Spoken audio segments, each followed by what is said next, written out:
அதை இந்த பிரபஞ்சத்து பிரபுக்களில் ஒருவனும் அறியவில்லை. அறிந்தார்களானால் மகிமையின் கர்த்தரை அவர்கள் சிலுவையில் அறைய மாட்டார்களே. வாசிங்க.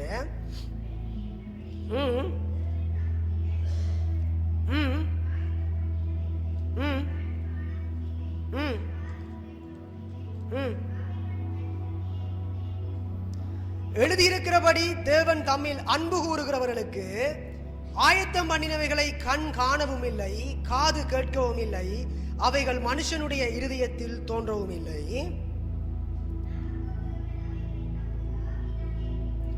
நமக்கோ தேவன் அவைகளை தமது ஆவியினாலே வெளிப்படுத்தினார். அந்த ஆவியானவர் எல்லாவற்றையும் தேவனுடைய ஆழங்களையும் ஆராய்ந்திருக்கிறார். ராமன் சொல்லுங்க பார்க்கலாம். தேவனுடைய ஆவியானவர் எல்லாவற்றையும் அறிந்திருக்கிறார். அவர் தேவனுடைய ஆழங்களை அவர் அறிந்திருக்கிறார்.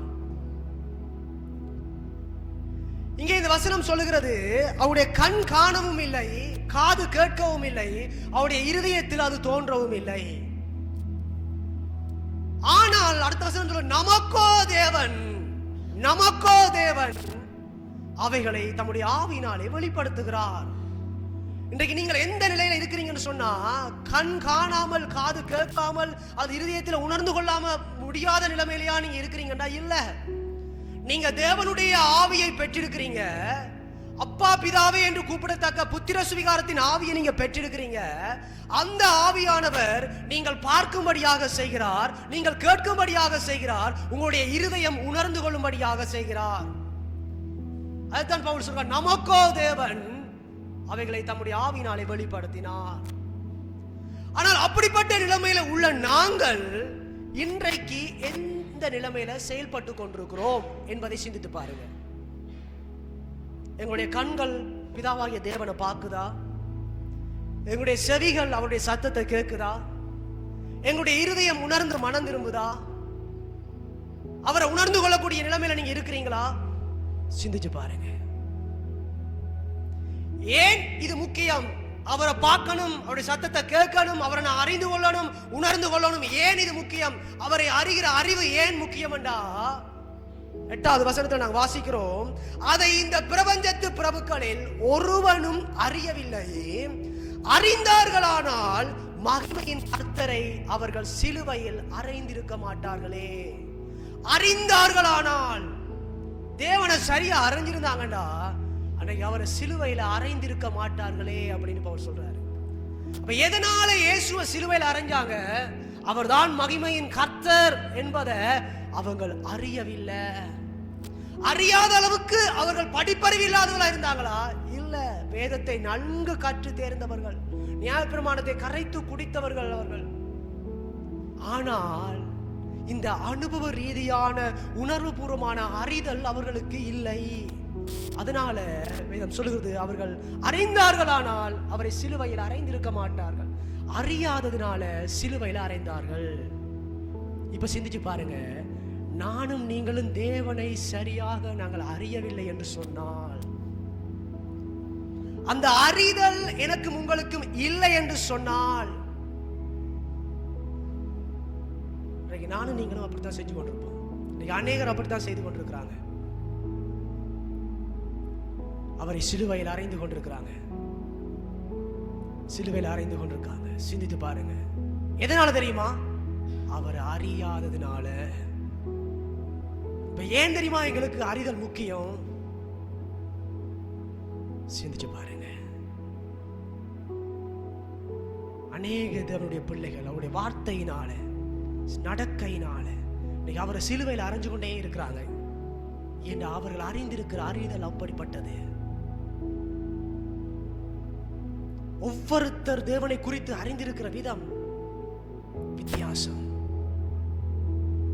வேதத்துல பாத்தீங்கன்னா, அப்போஸ்தலனாகிய பவுல் அறிந்த பிரகாரமாக பேதுரு அறியல, பேதுரு அறிந்த பிரகாரமாக ஜோவான் அறியல, ஜோவான் அறிந்த விதமாக, அப்படி ஒவ்வொரு நபர்களும் தேவனை ஒவ்வொரு விதமாக அறிந்து வைத்திருந்தார்கள்.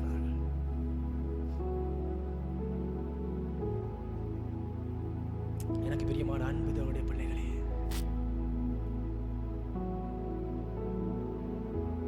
இந்த காலை நேரத்தில் நீங்கள் அந்த மகிமையின் கர்த்தரை சரியாக அறிந்து கொள்ள வேண்டும் என்பது தேவனுடைய விருப்பம்.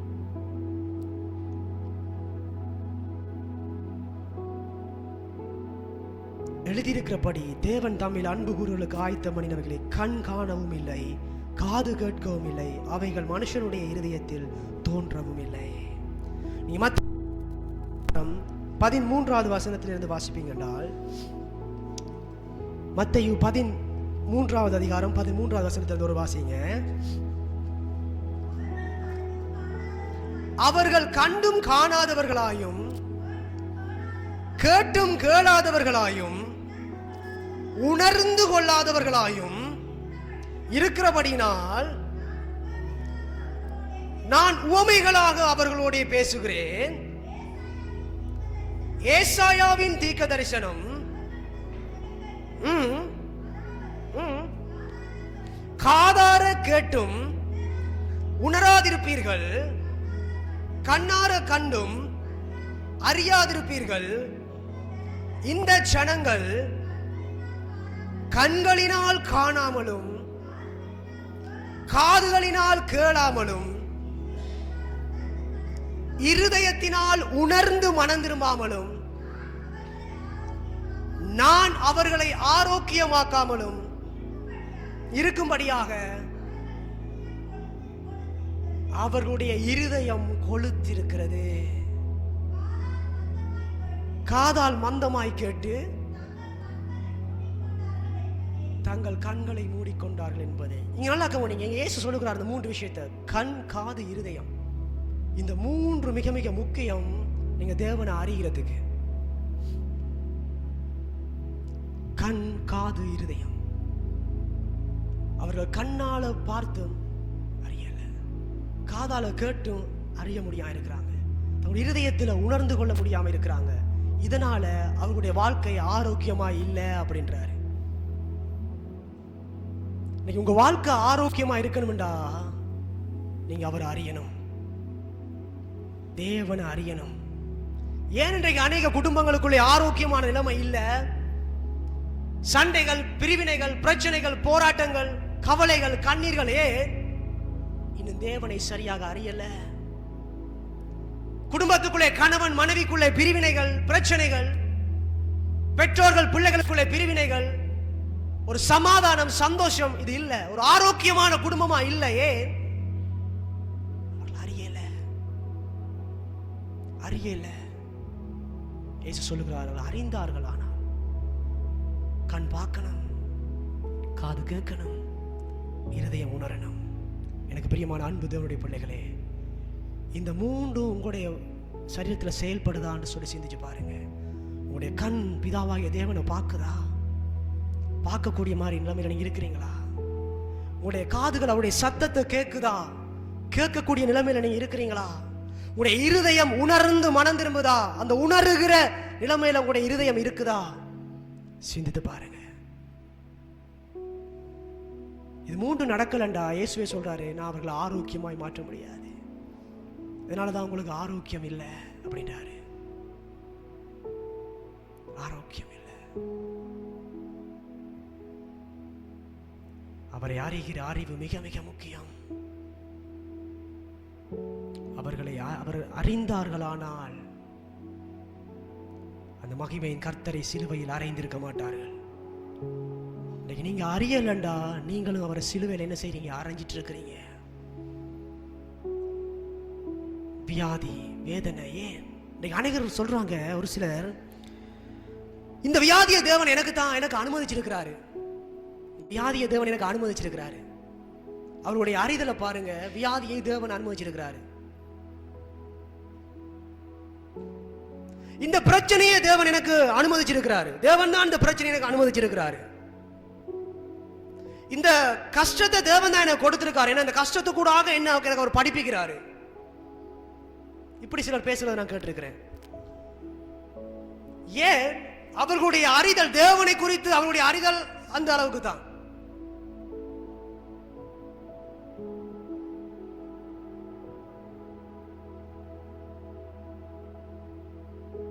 ஒரு சிறு குழந்தை மரித்து போகிறது. சுற்றி நிற்கிற தேவனுடைய பிள்ளைகள் பேசுறாங்க, கர்த்தர் எடுத்துக்கொண்டாரு, கர்த்தர் எடுத்துக்கொண்டாரு. சிந்தித்து பாருங்க, ஒரு சிறு பச்சை குழந்தை எடுத்துக்கொள்ற அளவுக்கு அவர் அவ்வளவு கொடூரமானவரா? ஒரு பச்சை குழந்தையினுடைய உயிரை பறித்துக் கொள்வதற்கு தேவன் கொடூரமானவரா? அப்படி கொடூரமான தேவனையா நாங்க ஆராதிக்கிறோம்? அப்படிப்பட்ட தேவனை ஏன் நாங்க ஆராதிப்பானு எத்தனை பேருக்கு எப்படி கேள்வி எழும்புது?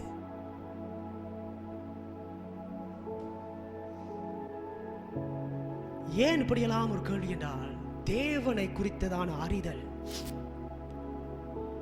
அவர்கள் அறிந்திருக்கிற விதம் அப்படிப்பட்டது.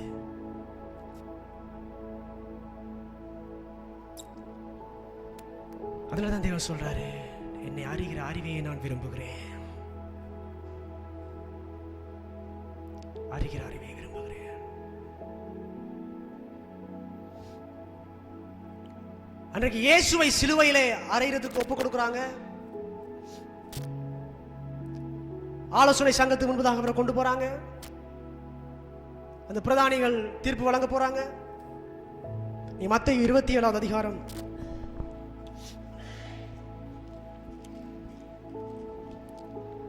17வது வசனத்திலிருந்து வாசிங்கம்மா.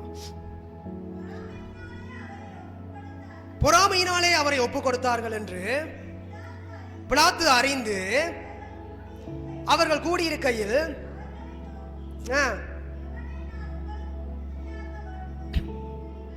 19வது வசனத்தை வாசிங்க அப்படியே.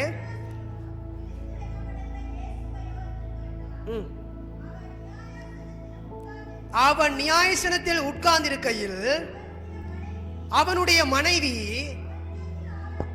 அவனிடத்தில் ஆள் அனுப்பி,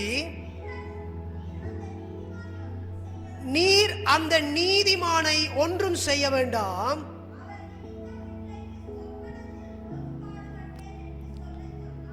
அந்த பிலாத்து இன்னைக்கு அதிகாலையில தீர்ப்பு கொடுக்கணும், இவர் நீதிமானா குற்றவாளியா ஒப்பு கொடுக்கணும். இப்ப ராத்திரியில தேவன் அந்த பிலாத்தினுடைய மனைவிக்கு சொப்பனத்திலே அவர் நீதிமான், அவர் நீதிமான் என்று சொல்லுகிறார்.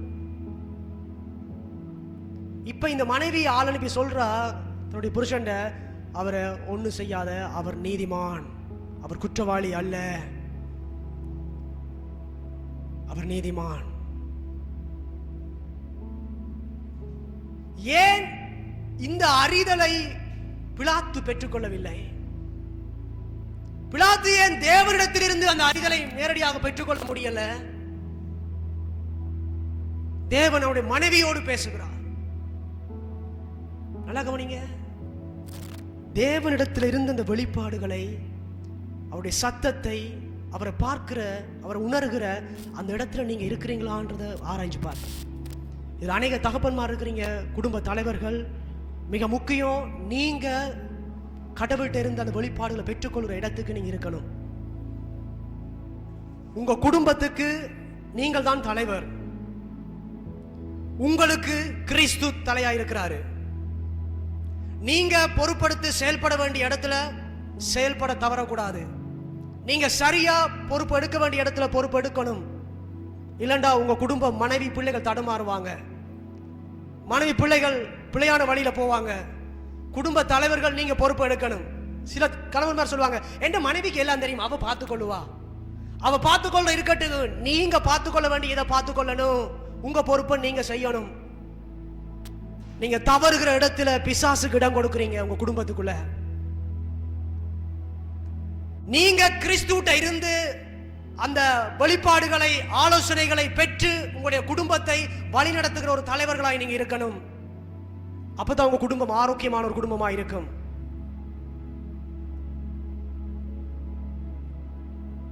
பிள்ளைகள் இந்த பேச்சு கேட்கிறாங்களே இல்ல, பிள்ளைகள் இந்த சொல்லு துப்புற கேட்கிறாங்க இல்ல. நான் சொல்லி பார்த்துட்டேன், அதனால நான் அவங்களை கைவிட்டுட்டேன். இப்படி பெற்றோர்கள் சொல்றதை நான் பார்த்திருக்கிறேன். நான் சொல்லவா, பெற்றோர்கள் நீங்க அவர் சொல்றத சரியா கேட்டீங்கடா உங்க பிள்ளைகள் நீங்க சொல்றதை தானா கேட்பாங்க. நீங்க அவரிடத்துல இருந்து வெளிப்பாடுகளை, உங்க கண் அவரை பார்க்கணும், உங்க காதுகள் அவருடைய சத்தத்தை கேட்கணும், உங்க இருதயம் அவரை உணர்ந்து கொள்ளுமா இருந்தா நீங்க சொல்றதை உங்க பிள்ளைகள் அப்படியே கேட்பாங்க. உங்களை பார்த்து உங்க பிள்ளைகள் அவரை பார்க்க ஆரம்பிப்பாங்க.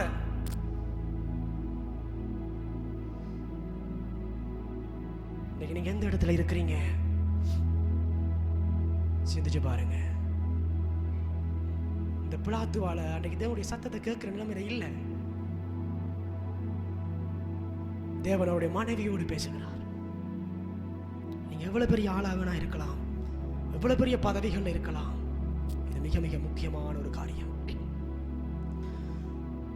அன்றைக்கு ஆசாரியன் ஏலி, ஒரு சபைக்கு ஆசாரியன்.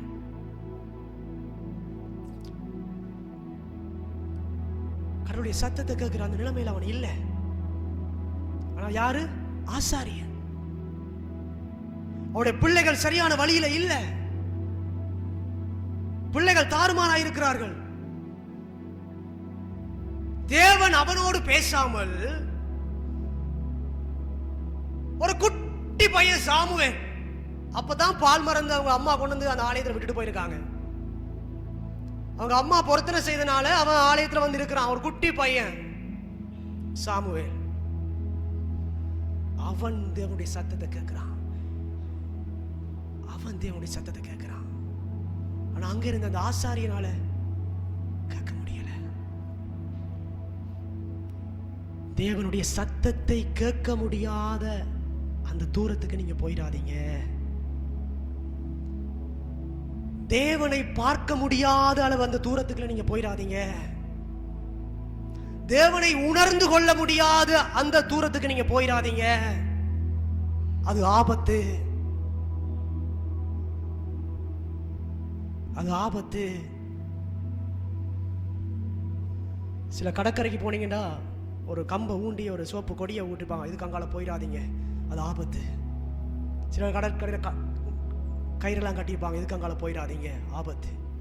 நான் சொல்றேன், இந்த இடத்தை தாண்டி போயிடாதீங்க, இந்த எல்லையை தாண்டி போயிடாதீங்க, அது உங்களுக்கு ஆபத்து. கடவுளுடைய சத்தத்தை கேட்க முடியாத, கடவுளை பார்க்க முடியாத, அவரை உணர்ந்து கொள்ள முடியாத அந்த தூரத்துக்கு போயிடாதீங்க, அது உங்களுக்கு ஆபத்து. அந்த நிலைமையில நீங்க இருப்பீங்கன்னு சொன்னா உங்க குடும்பம் ஆரோக்கியமா இருக்க முடியாதுன்னு இயேசுவே சொல்லிட்டாரு. உங்களை ஆரோக்கியமாய் மாற்ற முடியாது. பிதா, குமாரன், பரிசுத்த ஆவி ஆகிய திரியேக தேவன் உறவாகவே இருக்கிறார். அந்த உறவாலேயே உங்களை உண்டாக்கி இருக்கிறார். அந்த உறவுக்குள்ள நீங்க இருக்கணும், அந்த உறவுக்குள்ள இருக்கணும். ஏன் இன்றைக்கு சபைக்கு வருகிறோம்? சபை ஒரு குடும்பம், தேவனுடைய ராஜ்யம். எல்லா சகோதரர்களாக இருக்கிறோம். ஒருவருடைய பாரத்தை ஒருவர் சுமந்து, தன்னை காட்டிலும் மற்றவரை மேன்மையாய் நினைத்து, ஒருவர் மீது ஒருவர் அன்பு செலுத்தி, இதுக்கு தாங்க சபைக்கு வரும். சிந்தித்து பாருங்க, இந்த காரியங்கள் உங்களுக்கு நடக்குதா? சில பேரை சபை முடிஞ்ச என்ன ஆத்துமா சொன்ன உடனே கதவு திறந்து பறந்துறீங்க. ஏதோ சபைக்குள்ள பாம்பு வச்சுட்டாங்கன்னு சொன்ன மாதிரி ஓடுறீங்க. ஒருவேளை என்ன ஆத்துமா சொல்றது உங்களுக்கு சபைக்குள்ள பாம்பு வச்சுட்டாங்கன்னு சொல்ற மாதிரி கேட்குதோ தெரியல. சொன்னீங்கன்னா நான் சில பேரை கதைக்கணும்னு சொல்லி ப்ரே பண்ணி முடிச்சு வெளியே வந்தா ஒருத்தரும் நிற்க மாட்டாங்க.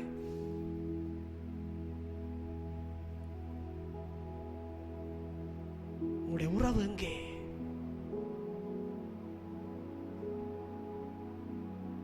சிந்திச்சு பாருங்க. கண்ணால் பார்க்கிற உன் சகோதரனுக்கு நீ அன்பு கூறலண்டா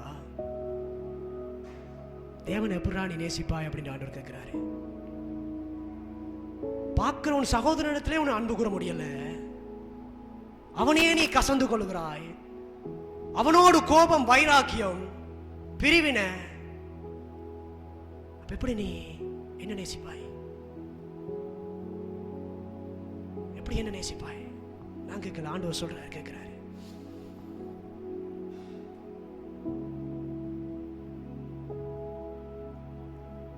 அவரை அறிந்தீர்களானால் நீங்க அவரை சிலுவையில் அறிய மாட்டீங்க.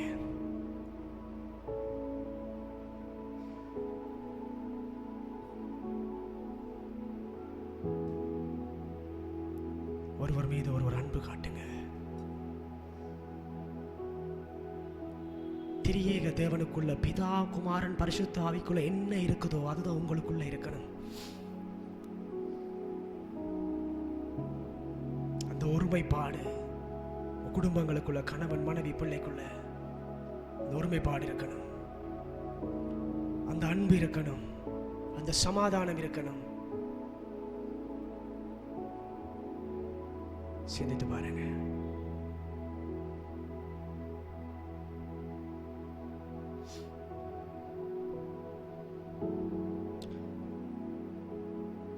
தேவன் மனுஷனை படைக்கும் பொழுது தமது சாயலாகவும் தமது ரூபத்தின்படியையும் சொல்றார். மற்ற எல்லாத்தையும் படைக்கும் பொழுது அவர் என்ன செய்யறாண்டா, இப்ப மரம் செடி கொடியை படைக்கும் பொழுது மண்ணை பார்த்து பேசுகிறாரு. மண்ணை பார்த்து மரம் செடி கொடி உண்டாவதாக அப்படின்றாரு. அந்த மர செடி கொடி இதுகளுக்கெல்லாம் எது ஆதாரமா இருக்குண்டா, அந்த மண் தான் ஆதாரமா இருக்கு.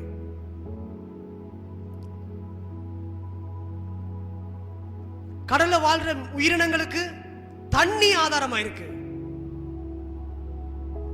இந்த ஆகாயத்தில் இருக்கிற நட்சத்திரங்கள், சூரியன், இதுகளுக்கெல்லாம் அந்த ஆகாய விரிவு ஆதாரமா இருக்கு. அதை பார்த்து தான் தேவன் பேசுறாரு. ஆகாய விரிவை பார்த்து நட்சத்திரங்கள் இதெல்லாம் உண்டாக கடவுது என்றாரு. மண்ணை பார்த்து இதெல்லாம் உண்டாக கடவுது என்றாரு. அவர் ஆதாரத்தை பார்த்து பேசினார். அதே போல மனுஷனை உண்டாக்கும் பொழுதும் அவர் நமது சாயலாகவும் நமது ரூபத்தின்படியே தம்மை பார்த்து பேசுகிறார். ஏன் தெரியுமா? மனுஷனுக்கு யார் தெரியுமா ஆதாரம்? அவர் தான் ஆதாரம். இந்த மரத்தை நீங்க மண்ணை விட்டு பிடிங்கினீங்கடா, அந்த ஆதாரத்தை விட்டு பிடிங்கினீங்கடா, என்ன நடக்கும்? இந்த மீன், இந்த உயிரினங்களை தண்ணியை விட்டு வெளியே பிரிச்சீங்கடா, என்ன நடக்கும்?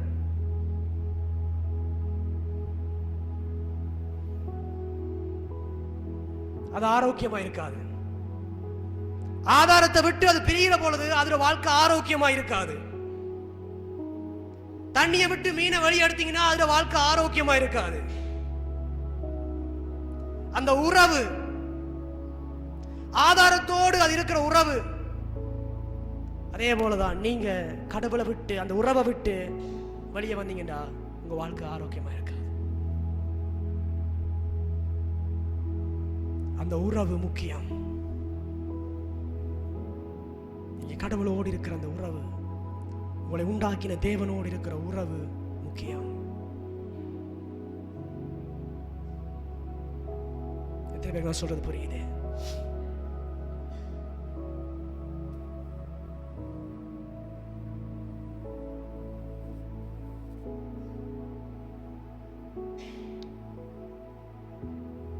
அதனாலதான் பவுல் சொல்றாரு, நீங்கள் அவரை அறிந்தீர்களானால் அந்த மகிமையின் கர்த்தரை அவர்கள் என்ன செஞ்சிருக்க மாட்டாங்க, சிலுவையில் அரைஞ்சிருக்க மாட்டாங்க. அவரை அறிஞ்சு கொள்ளுங்க. அவரை அறிந்து கொள்ளுகிற அந்த நிலைமையில நீ இருக்கிறீங்களான்னு இப்ப உங்களை ஆராய்ஞ்சு பாருங்க.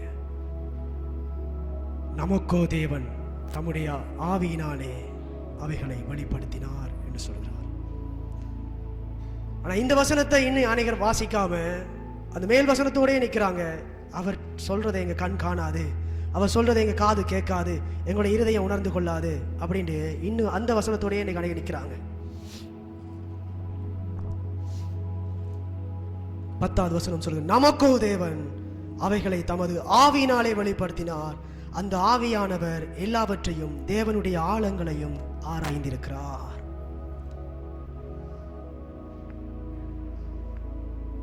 நமக்கு அவர் அந்த ஆழங்களை வெளிப்படுத்தி இருக்கிறார். அறிந்து நாங்கள் அவர் அறியும்படிக்கு, அவரை பார்க்கும்படிக்கு, அவரை உணர்ந்து வரும்படிக்கு அந்த ஆவியானவர் எங்களுக்குள்ள இருக்கிறார். அதனால எங்களால பார்க்க முடியும், அவரை எங்களால அவருடைய சத்தத்தை கேட்க முடியும், எங்களால உணர்ந்து கொள்ள முடியும் என்று பவுல் சொல்றாரு.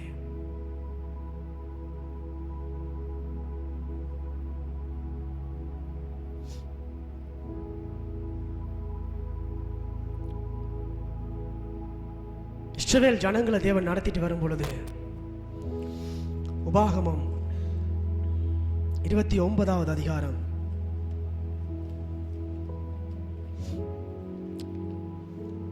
2வது வசனத்திலிருந்து வாசிங்க. மோசே இஸ்ரவேலர் எல்லாரையும் வரவழைத்து அவர்களை நோக்கி,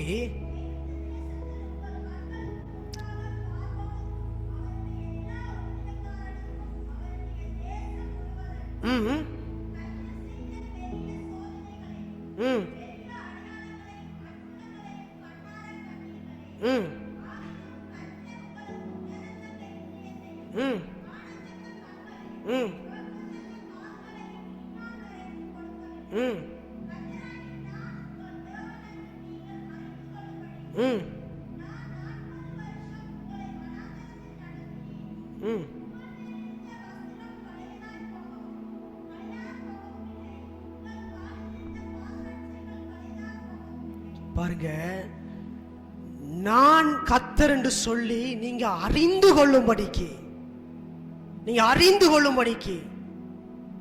நான் உங்களை 40 வருஷம் அந்த வனாந்தரத்தில் நடத்தினேன். ஏன் நீங்க அறிஞ்சு கொள்ளணும், நான் தான் கர்த்தர். ஏன்னா அவங்க அறிந்து கொள்ளுகிற அந்த நிலைமையில் அவங்க இல்லைன்றத மேல் வசனம் சொல்லுது. அவர் அவ்வளவு அதிசயமாய் நடத்தி வருகிறார். அந்த வனாந்தரத்தில் தேவையான சகலவற்றையும் சந்திக்கிறார், கேட்ட எல்லாவற்றையும் கொடுக்கிறார்.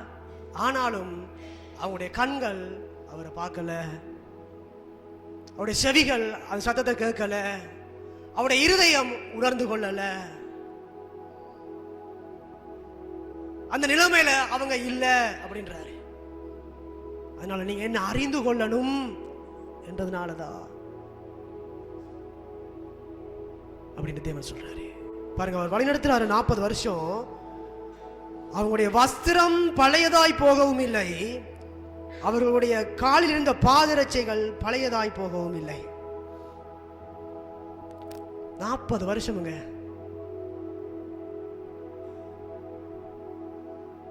40 வருஷம் பழசா போகலையா?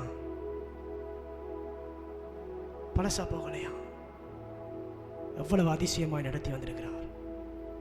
எப்படிப்பட்ட ஒரு தேவன், சிந்திச்சு பாருங்க. இன்றைக்கு அநேகரை தேவன் வழி நடத்துகிறார், ஆனா அவங்களால அதை புரிஞ்சு கொள்ள முடியல.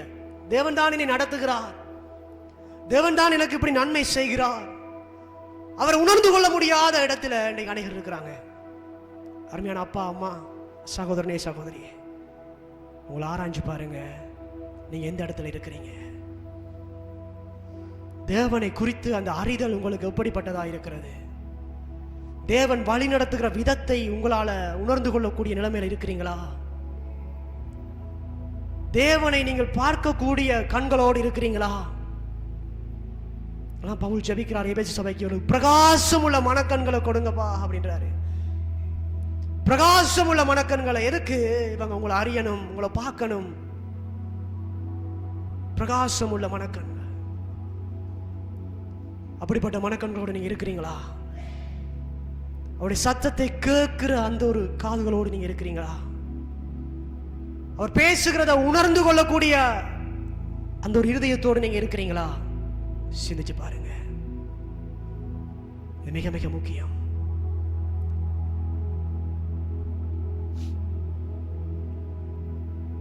எத்தனை பேருக்கு பார்க்கிற கண்கள் தேவை? இந்த நேரத்தில் கேளுங்கப்பா, எனக்கு உங்களை பார்க்கிற கண்களை தாங்க, உங்க சத்தத்தை கேட்கிற செவிகள் எனக்கு தாங்க, உங்களை உணர்ந்து கொள்ளுகிற இருதயத்தை எனக்கு தாங்க. ஏன்? அவரை அறிந்து கொள்ளணும், அவரை உணர்ந்து கொள்ளணும், அவருடைய சத்தத்தை நான் கேட்கணும். அநேகர் தங்களுடைய குடும்பத்தில் அடுத்த நிலைமைக்கு என்ன செய்கிறது, அடுத்த படியை நான் எப்படி கொண்டு போறது, என் வாழ்க்கையை எப்படி நகர்த்துறேன்னு தெரியாம தடுமாறுறீங்க. என் தொழில நான் எப்படி அடுத்த படிக்கு நான் முன்னேறது தெரியாம தடுமாறுறீங்க. என் பிள்ளைகளை நான் எப்படி படிக்க வைக்கிறது தெரியாம தடுமாறுறீங்க. என் எதிர்காலம் எப்படி இருக்குமோ கேள்விக்குறியா இருக்கிறதே என்று சொல்லி நீங்க கவலைப்பட்டு கொண்டிருக்கிறீங்க. நீங்க அவருடைய சத்தத்தை கேட்டு நடக்க ஆரம்பிச்சீங்கடா, உங்க வாழ்க்கையில எதை குறிச்சும் நீங்க கவலைப்பட மாட்டீங்க. உங்களை நடத்துகிறவர் உங்களுக்குள்ள இருக்கிறார். கிறிஸ்துவானவர் மகிமையின் நம்பிக்கையாய் உங்களுக்குள் இருப்பதே அந்த ரகசியம் என்று சொல்லி பவுல் சொன்னார். எதுக்கு அவர் உங்களுக்குள்ள இருக்கிறாரு? உங்களை நடத்துறதுக்கு, உங்களை வழி நடத்துறதுக்கு. சத்திய ஆவியாகி அவர் வரும் பொழுது சகல சத்தியத்துக்குள்ளும் உங்களை நடத்துவார். உங்களை நடத்துறதுக்கு, உங்களை நடத்துறதுக்கு. எப்படி நடக்கிறன்னு தெரியாம இருக்கிறீங்களா? குடும்பத்தை எப்படி கொண்டு நடத்துறன்னு தெரியாம இருக்கிறீங்களா? உங்க வாழ்க்கையை எப்படி நடத்துறன்னு தெரியாம இருக்கிறீங்களா? உங்க தொழிலை எப்படி நடத்துறன்னு தெரியாம இருக்கிறீங்களா? என் பிள்ளைகளை நான் எப்படி வழி நடத்துறேன்னு தெரியாம இருக்கிறீங்களா? எல்லாவற்றையும் அறிந்தவர், தேவனுடைய ஆழங்களை அறிந்தவர் உங்களுக்குள்ள இருக்கிறார். நாங்கள் எழுந்திருப்போம் தேவ சமூகத்திலே. இப்ப அவரிடத்திலிருந்து நீங்க அந்த வழிநடத்தலை பெற்றுக்கொள்ள போறீங்க. யாவரும் எழுந்திருப்போம்.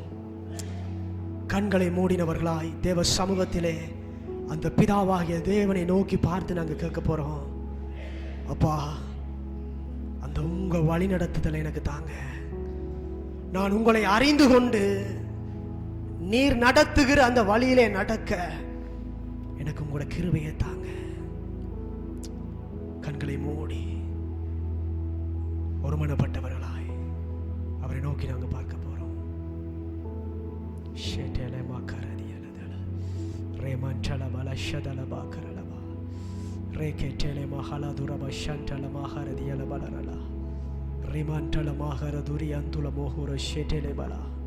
ரிமாந்தராக்கர ஷேகெட்டெலே மஹரதுரி அஞ்சலபலா ரியாஞ்சல மாகர ஷெதெரிதி அஞ்சலபலதுலா. பரிசுத்த ஆவியானவருக்கு அப்படியே உங்களுடைய இருதயத்தை திறந்து கொடுங்க.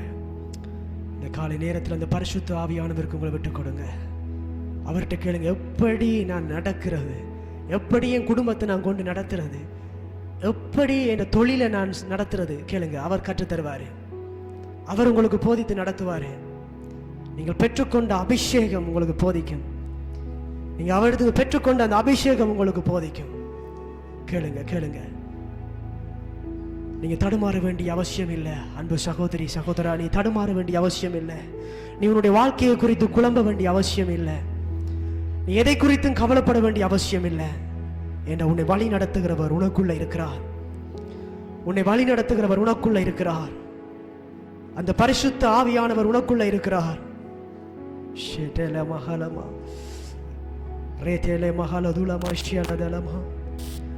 நமக்கோ தேவன் அவைகளை தமது ஆவியினாலே வெளிப்படுத்தினார். அந்த ஆவியானவர் எல்லாவற்றையும், அதாவது தேவனுடைய ஆழங்களையும் அவர் அறிந்திருக்கிறாராம். மனுஷனில் உள்ள ஆவியை அன்றி மனுஷரில் எவன் மனுஷனுக்குரியவைகளை அறிவான்?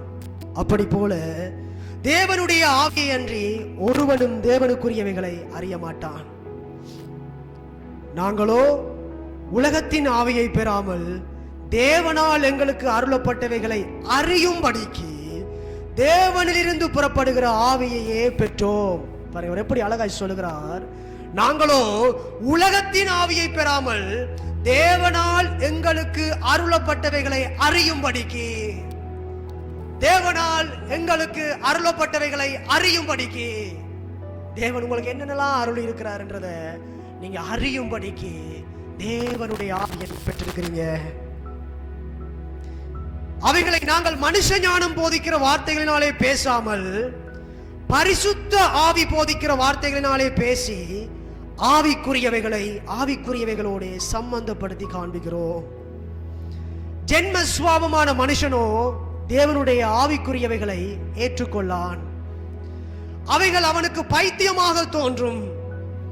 அவைகள் ஆவிக்கேற்ற பிரகாரமாய் ஆராய்ந்து நிதானிக்கப்படுகிறவைகளானதால் அவைகளை அறியவும் மாட்டான். யாரு? ஜென்ம சுவாபம் உள்ள மனுஷன். ஆனால் ஆவிக்குரியவன் எல்லாவற்றையும் ஆராய்ந்து நிதானிக்கிறான். ஆனாலும் அவன் மற்றொருவனாலும் ஆராய்ந்து நிதானிக்கப்படான். கர்த்தருக்கு போதிக்கத்தக்கதாக அவருடைய சிந்தையை அறிந்தவன் யார்? எங்களுக்கோ கிறிஸ்துவின் சிந்தை உண்டாயிருக்கிறது. கண்களை மூடி, எங்களுக்கோ கிறிஸ்துவின் சிந்தை உண்டாயிருக்கிறது. சிந்திங்க பார்க்கலாம். இந்த வசனத்தை அப்படியே தியானிங்க பார்க்கலாம். எங்களுக்கோ கிறிஸ்துவின் சிந்தை உண்டாயிருக்கிறது. ஏன்? அந்த ஆவியானவர் எங்களுக்குள்ள இருக்கிறார். அவர் உங்களுக்கு போதிப்பார். நீ எந்த பிசினஸ் செஞ்சா நீ முன்னேற முடியும்? நீ உன் தொழில முன்னேறதுக்கு என்ன செய்ய வேண்டும்? உன் குடும்பத்தை நீ ஆரோக்கியமாய் நடத்துறதுக்கு நீ என்ன செய்ய வேண்டும்? எப்படி நீ மற்றவர்களிடத்தில் அன்பு செலுத்த வேண்டும்? எப்படி உன்னை போல நீ பிறரை நேசிக்க வேண்டும்? இதெல்லாத்தையும் அந்த ஆவியானவர் உனக்கு போதிப்பார்.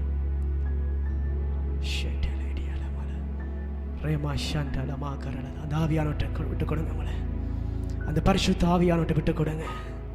ஆவியானவரே, பரிசுத்த ஆவியானவரே, ஆவியானவரே, உங்க பிரசன்னத்தினாலே எங்களை நிரப்புங்கப்பா. உங்களுடைய வல்லமையினாலே எங்களை நிரப்புங்கப்பா. நீங்க எங்களை ஆளுகை செய்யுங்கப்பா. பிதாவினுடைய சகல ஆழங்களையும் அறிந்தவர் நீங்க. பிதாவினுடைய சித்தத்தை அறிந்தவர் நீங்க.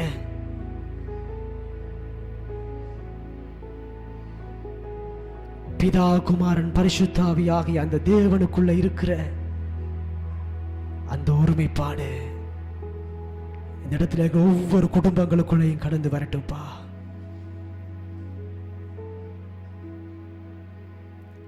அந்த பரிசுத்த ஆவியினுடைய ஐக்கியம் ஒவ்வொரு குடும்பங்களுக்குள்ளையும் கடந்து வரட்டும்.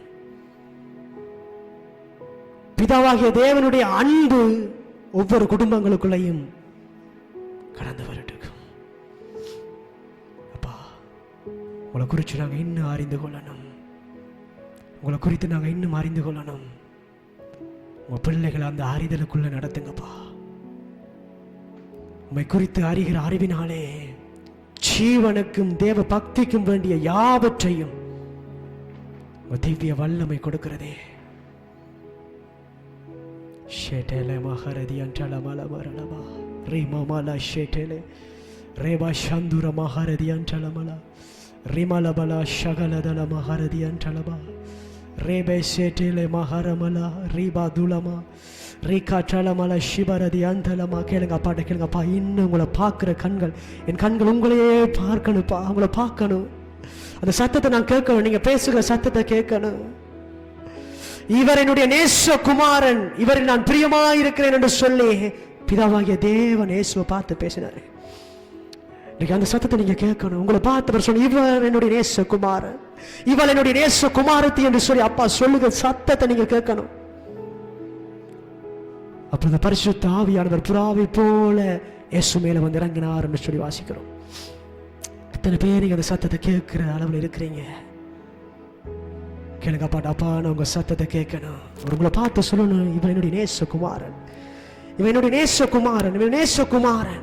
நீங்க அவருடைய குமாரத்திகளா இருக்கிறீங்க.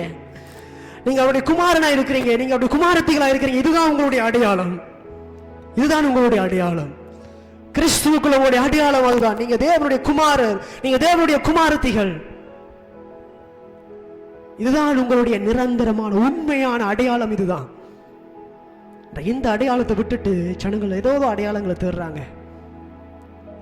அம்மா அப்பா, இதுதான் உங்களுடைய அடையாளம். உண்மையான அடையாளம் இதுதான். நீங்க அவருடைய குமாரன், நீங்க அவருடைய குமாரத்தி. பிதாவே, அப்பா, உடைய வார்த்தையை கேட்ட ஒவ்வொரு பிள்ளைகளுக்காக நான் ஜெபிக்கிறேன். இவர்கள் தங்களுடைய வாழ்க்கையில இன்னும் உங்களை அறிந்து கொள்ள இவர்களுக்கு பிரகாசம் உள்ள மனக்கண்கள் உண்டாகட்டும். உங்களுடைய சத்தத்தை கேட்கிற செவிகள் உண்டாகட்டும். உங்களை உணர்ந்து கொள்ளுகிற இருதயம் உண்டாகட்டும்.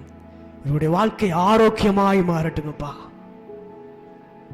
இயேசு கிறிஸ்துவின் நாமத்தில் ஜெபிக்கிறேன் நல்ல பிதாவே, ஆமென்.